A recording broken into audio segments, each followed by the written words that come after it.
Ban cảnh lễ hội chùa Tam Trúc.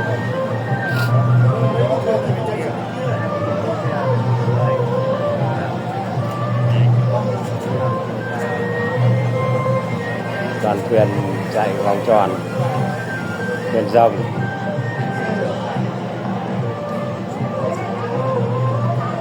Những cano đưa khách ra vào rất là đông. Đây là sân